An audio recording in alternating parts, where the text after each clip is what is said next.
মায়ের পরে দ্বিতীয় যদি কোনো মা থাকে তাহলে সেটা হচ্ছে খালা। আর ছোটোবেলায় যখন খালাম্মা আসতো আমাদের বাড়িতে খুব খুশি হতাম। আর এখন আলিফা বুড়ি খুব খুশি হয়। আর আমার খালাম্মাকে আলিফা বুড়ি বইন নানু বলে, কারণ হচ্ছে আমার আম্মার বোন, তো সেই হিসাবে ও বোন আর হচ্ছে নানু হয়, তো দুটো একসাথে আলিফা বুড়ি বোন নানু বলে। আর এইটা নিয়ে আমরা খুব হাসাহাসি করি। আর খালাম্মার সাথে অনেক কিছু নিয়ে আসলো আমাদের জন্য। আসসালামু আলাইকুম, কেমন আছেন সবাই? আলহামদুলিল্লাহ, আমরাও খুব ভালো আছি।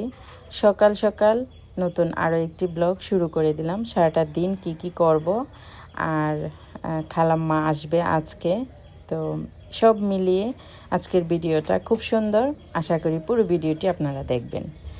তো সকালবেলা আলিফা বুড়ি একটা বিড়ালের খুব ছোট একটা বাচ্চা আসছে, কোথা থেকে জানি না। তো ওর সাথে খুব কথা বলতেছে, ও বাহিরে যেতে পারছে না, আর ওই দিক দিয়ে খুব সুন্দর কথা বলতেছে। আর ওর অনেক পুতুল, তারপরে অনেক খেলনা ও এই দিক দিয়ে দিচ্ছিল, বলতেছে যে মাউ বিলাই নাকি খেলা করবে। আলিফা বিড়ালকে মাউ বিলাই বলে, মানে ওর সব কিছুই একটু অন্যরকম। তো যাই হোক, তারপর ওই দিক দিয়ে গিয়ে আমি ওর খেলনাগুলো নিয়ে আসি। আর আমি বাইরে যেতে আলিফা তো এক দৌড় দিল, ও বলতেছে যে ও বাইরে আসবে, বাট আমি ওই দিক দিয়ে লক করে আসছি। আমি বাইরে নিয়ে আসিনি, কারণ ও এই বিড়ালের বাচ্চার কাছে আসলেই ওইটা ধরতে চাইবে, কুলে নিতে চাইবে। তো এইটা আসলে আমার কাছে ভালো লাগে না, কারণ বিড়ালের যে লোমগুলো থাকে ওইটা থেকে অনেক সময় অসুখ হয়। তো ওই জিনিসটা আমার কাছে পছন্দ না। বাট আমার মেয়েটার এত পছন্দ বিড়াল, তো ও আমাকে খুব রিকোয়েস্ট করতেছে যে প্লিজ আম্মু আমি একটু বাইরে যাই, বিড়ালকে আদর করব। তাই আমি বলতেছি না, আমি এখনই চলে আসতেছি, আর বিড়ালটা ওর মা নিয়ে যাবে এখন, তুমি ওইটা নিতে পারবে না, ওর মা তোমাকে অনেক কামড় দিবে। তো এটা বলতেই আর বিড়ালটাও এত সুন্দর করে তাকাচ্ছে আলিফার দিকে। তো যাই হোক, তারপর আমি চলে আসি। আর একটু পরেই ওনাকে দেখলাম খুব সুন্দর নাচ করতেছে, মানে এখানে একটা গান হচ্ছে হ্যাপি বার্থডে, তো ওইটা দেখে এত নাচানাচি করতেছে আলিফা বুড়ি।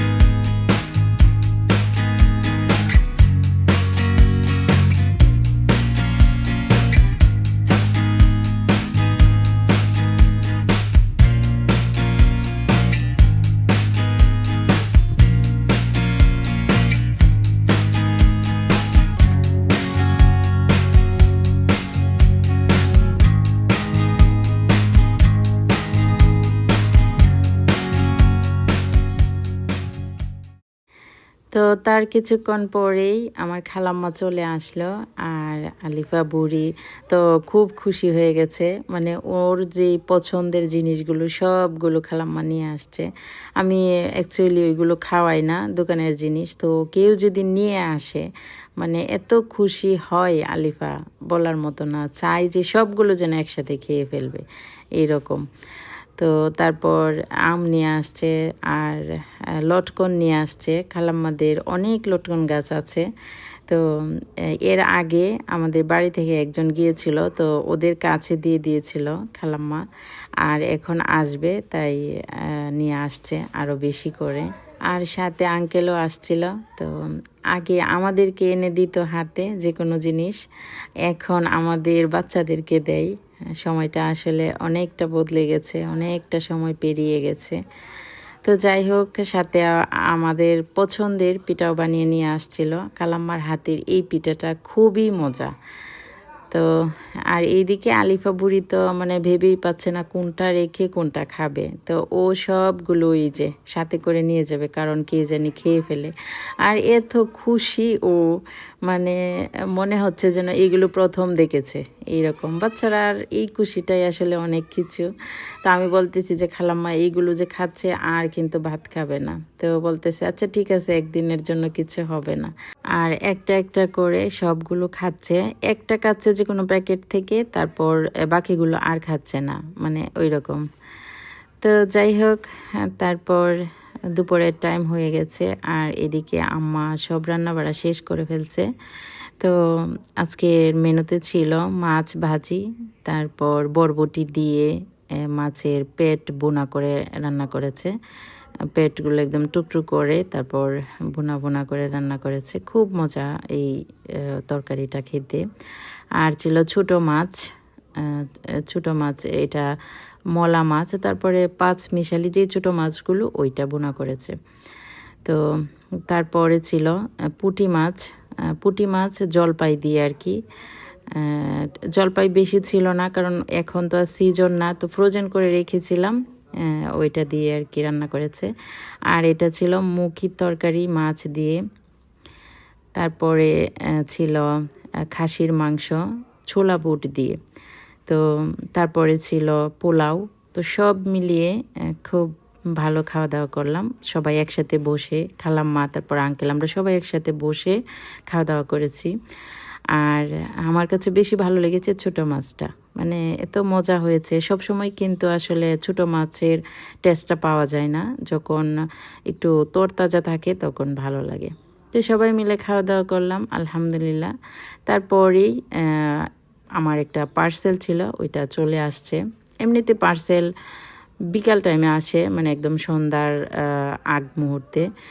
তো আজকে দুপুরের পরেই নিয়ে আসছে, তো ওইটা রিসিভ করলাম। একটা শাড়ি অর্ডার করেছিলাম, আর শাড়িটা আমি রিসিভ করার সময় চেক করে তারপর নিয়েছি, কারণ আমি যে কোয়ালিটি শাড়িটা অর্ডার করেছিলাম ওইটা হয়েছে কিনা, তো ওইটা চেক করে তারপর নিলাম। টাঙ্গাইলের মধ্যে, আর ব্ল্যাক কালারটা তো আমার খুব পছন্দ, আলিফার আব্বুরও খুব পছন্দ। আর আমি শাড়ি এমনিতে সব সময় পরি না, বাট আলিফার আব্বু আসলে কোথাও ঘুরতে গেলে পরি বা ঘরেও পরি, আমার কাছে ভালো লাগে। আর এই শাড়িটা বেসিক্যালি আমার পছন্দ হয়েছে পাইটটা দেখে, মানে শাড়ির যে পাড়ের অংশটা এটা খুব ভালো, এই ডিজাইনটা আমার কাছে খুব ভালো লাগে, তো ওই জন্য আর কি। আর আঁচলের অংশটাও বেশ সুন্দর ছিল। আঁচলের নিচ দিয়ে বেনি করা টার্সেলগুলো ছিল, তো ওইগুলো আমার কাছে খুব পছন্দ। তো যাই হোক, সব মিলিয়ে ব্ল্যাক কালারের এই শাড়িটা কেমন হয়েছে সবাই কমেন্ট করে জানাবেন। আর ব্ল্যাক কালার কার কার কাছে প্রিয় আমার মতো, ওইটাও কমেন্ট করে জানাবেন। তো যাই হোক, তারপরে একটু পরেই খুব ঝুম বৃষ্টি শুরু হয়ে গেল, মানে সন্ধ্যার আগ মুহূর্তে ঝুম বৃষ্টি শুরু হয়ে গেল। এত বৃষ্টি মানে এটা বলার মতো না। আর এইদিকে আব্বা গেছে মুরগির বাচ্চাগুলোকে আনতে, একদম ছোট ছোট বাচ্চাগুলো, তো ওইগুলো মানে ভিজে একদম দেখেন কি একটা অবস্থা হয়ে গেছে, তো ওইটা আনতে গেছে। আর এইদিকে আলিফা কান্নাকাটি করতেছে ওর নানা ভাইয়ের সাথে, ও যাবে গিয়ে বাচ্চা নিয়ে আসবে। বাট এখন এই বৃষ্টিতে মানে কি করে যাবে বলেন তো। আর একদম অন্ধকার হয়ে যাচ্ছিল, ওই জন্য আব্বা লাইট নিয়ে গেছে। খুব ভিতরে বসেছিল বাচ্চাগুলো, মানে একদম ভয় পেয়ে গেছিলো আমার কাছে মনে হয়, ওই জন্য ভিতরে গিয়ে বসে আছে। তো একটা একটা করে দিচ্ছিল, আর একদম বিদ্যুৎ চমকাচ্ছিল ওই টাইমটাতে। তো একটা একটা করে ধরছিল আব্বা, আর এনে আম্মার কাছে দিচ্ছে। আর আম্মা ওইগুলোকে একদম কাপড় দিয়ে মুড়িয়ে তারপর রেখে দিচ্ছে, কারণ খুব বেশি বৃষ্টি পড়েছে ওদের উপরে, তো বাচ্চাটা হয়তো বাঁচবে না এইরকম। তো তার জন্য আম্মা খুব যত্ন করে এইগুলোকে কাপড় দিয়ে একদম মুড়িয়ে রেখেছে। আর এইদিকে এত বৃষ্টি হয়েছে, মানে একদম 1 ঘন্টার বৃষ্টিতে পুরোটা একদম মনে হচ্ছে যে ভরাট হয়ে গেছে আমাদের বাড়ির সামনে, দেখে বোঝা যাচ্ছে যেন বন্যা হয়ে গেছে। আর এইদিকে আলিফা তো কান্না করেই যাচ্ছে, তো মুরগির বাচ্চাগুলো দেখে ও আবার কান্না থামিয়ে ফেলছে। তো এই কাপড় দিয়ে মোড়ানো যে বাচ্চাগুলো ছিল ওইটা ওর খেলনার ঝুড়িতে আম্মা রেখেছিল। তো ওইটা দেখে ও প্রথমে খুব রাগ হয়েছে যে ওর খেলনার ঝুড়িতে কেন রাখবে বাচ্চাগুলো। তো তারপর বুঝিয়েছি আমি যে বাচ্চাগুলো তো দেখো অনেক কষ্ট পাচ্ছে। তো তারপরে আবার ও খুব আদর করতেছে মুরগির বাচ্চাকে। তো আমরা ভাবতেছি যে মুরগির বাচ্চাগুলোকে আদর করতে করতে আবার কি জানি করে বসে। তো তারপর এইগুলো আম্মা অন্য সাইডে নিয়ে রেখে দিয়েছে। আর বাচ্চাগুলোকে একটু পর পর আম্মা মুছে দিচ্ছিল কাপড় দিয়ে। তো তারপর সবাই মিলে বসলাম লটকন খেতে, যেগুলো খালাম্মা সকালবেলা এনেছিল। আর ওদের গাছের লটকনগুলো খুব মজা, মানে একদম মিষ্টি। আর নিজেদের গাছ তো কোনো ফরমালিন নেই, তো একদম ফ্রেশ আর খুব ভালো লাগছিল। সবাই মিলে খেলাম আম আর লটকন। তো যাই হোক, আজকের ভিডিওটি এই পর্যন্তই। সব মিলিয়ে কেমন লাগলো আপনাদের কাছে অবশ্যই কমেন্ট করে জানাবেন। দেখা হবে নেক্সট কোনো ব্লগ নিয়ে। ততক্ষণ পর্যন্ত সবাই ভালো থাকুন, সুস্থ থাকুন। আল্লাহ হাফিজ।